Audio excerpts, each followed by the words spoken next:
Bharatiya Janata party నాయకులు కార్యకర్తలకు, Janasena party నాయకులు కార్యకర్తలకు, తెలుగుదేశం పార్టీ నాయకులకు కార్యకర్తలకు అందరికీ కూడా హృదయపూర్వక నమస్కారాలు తెలియజేసుకుంటూ అందరికీ స్వాగతం సుస్వాగతం తెలియజేసుకుంటున్నా. ఈరోజు 5 సంవత్సరాల విధ్వంసకర పరిపాలనని మన రాష్ట్రాన్ని నుంచి తరిమి కొట్టాలనే ఉద్దేశంతో మన నాయకులు ఇద్దరూ కూడా ఈరోజు రాష్ట్ర వ్యాప్తంగా మనకి ఒక పొత్తు పెట్టుకొని, అక్కడ కేంద్రంతో పొత్తు పెట్టుకొని ఈరోజు మన ముందుకి రావటం చాలా సంతోషమని సందర్భంగా తెలియజేసుకుంటూ, ముఖ్యంగా జగన్మోహన్ రెడ్డి పరిపాలన 5 సంవత్సరాలుగా విధ్వంసకర పరిపాలన సాగింది.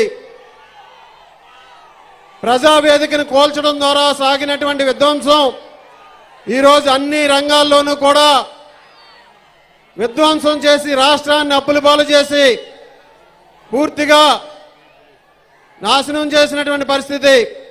అన్ని రంగాల్లోనూ కూడా అభివృద్ధి లేదు, సంక్షేమం లేదు, అన్ని వర్గాలకి అన్యాయం చేసి ఈరోజు రాష్ట్రాన్ని అప్పుల కుప్పగా మార్చి మనందరి ఆకాంక్షల్ని కూడా నిర్వీర్యం చేసినటువంటి వ్యక్తి జగన్మోహన్ రెడ్డి. ఈరోజు మరలా మనం అభివృద్ధి చేసుకోవాలన్నా, సంక్షేమం రావాలన్నా, ఈ రాష్ట్ర భవిష్యత్తు బాగుండాలన్నా ఉమ్మడి కూటమి ద్వారా మన రాష్ట్ర భవిష్యత్తుని మనమే కాపాడుకోవాలి. దానికి మన తణుకు నియోజకవర్గం నుంచి నాంది పలకాలని మిమ్మల్ని అందరినీ కూడా కోరుకుంటున్నాను. అదేవిధంగా మన తణుకు నియోజకవర్గం కూడా 5 సంవత్సరాలుగా అభివృద్ధికి నోచుకోక అన్ని రంగాల్లోనూ కూడా వెనుకబడి ఈరోజు ఏది కూడా అభివృద్ధి శూన్యం, అవినీతిలో మాత్రం నెంబర్ 1 స్థానంలో ఉన్నటువంటి పరిస్థితి ఇక్కడ మన ప్రజాప్రతినిధులు ఉన్నారు. స్థానిక మంత్రి చేసినటువంటి అవినీతి ఈరోజు మనందరం కూడా గమనించాలి. అన్ని వర్గాల్ని దోపిడీ చేసి కే ట్యాక్స్ పేరుతో ప్రతి ఒక్కరి నుంచి కూడా వసూలు చేసి ఈ నియోజకవర్గంలో టీడీఆర్ బాండ్ల స్కామ్కి నాంది పలికి ఇక్కడ ఇది రాష్ట్ర వ్యాప్తంగా విస్తరించే విధంగా వైఎస్ఆర్ కాంగ్రెస్ పార్టీ నాయకులందరికీ కూడా అవినీతిలో బ్రాండ్ అంబాసిడర్గా నిలబడినటువంటి వ్యక్తి మన స్థానిక మంత్రి అనే సందర్భంగా తెలియజేస్తున్నా. 2014లో నేను సింగపూర్ నుంచి వచ్చినప్పుడు చంద్రబాబు నాయుడు గారు అవకాశం కల్పించినప్పుడు పెద్ద పవన్ కళ్యాణ్ గారు ఆ రోజు మద్దతు ఇచ్చి నన్ను ఇక్కడ గెలిపించినప్పుడు తణుకు నియోజకవర్గాన్ని అన్ని విధాలుగాను కూడా అభివృద్ధి చేసి ఆ రోజు చంద్రబాబు నాయుడు గారు నిర్వహించినటువంటి సర్వేలలో నెంబర్ 1 స్థానంలో నిలిపినటువంటి పరిస్థితి మనందరం కూడా గమనించాలి. ఈరోజు మరలా తణుకు నియోజకవర్గాన్ని అభివృద్ధి చేసుకుందాం, మరొక అవకాశం కల్పించండి.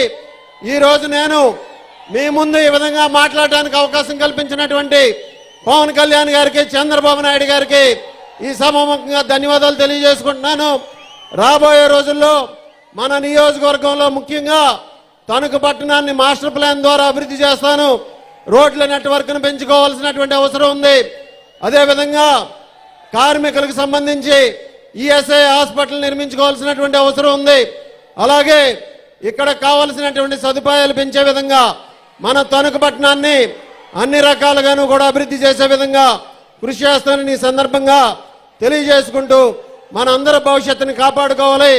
ముఖ్యంగా యువత భవిష్యత్తు కాపాడాలంటే చంద్రబాబు నాయుడు గారు, పవన్ కళ్యాణ్ గారు, బీజేపీ నరేంద్ర మోడీ గారి నాయకత్వంలో వచ్చినటువంటి ప్రభుత్వం మనకుంటే అన్ని రంగాల్లోనూ కూడా అభివృద్ధిలోనూ ముందుకు పోతుంది.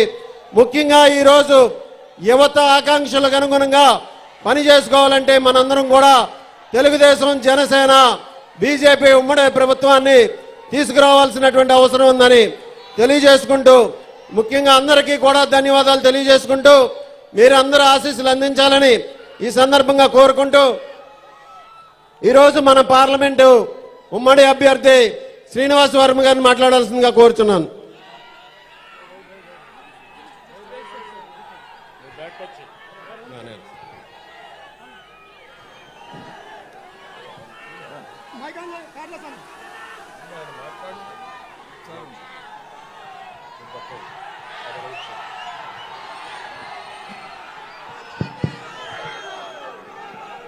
ఈరోజు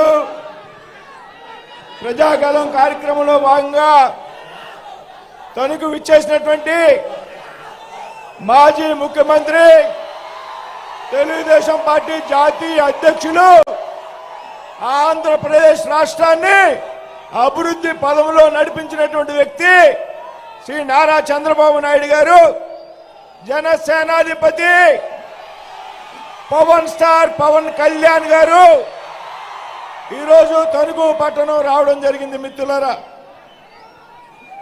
ఈవేళ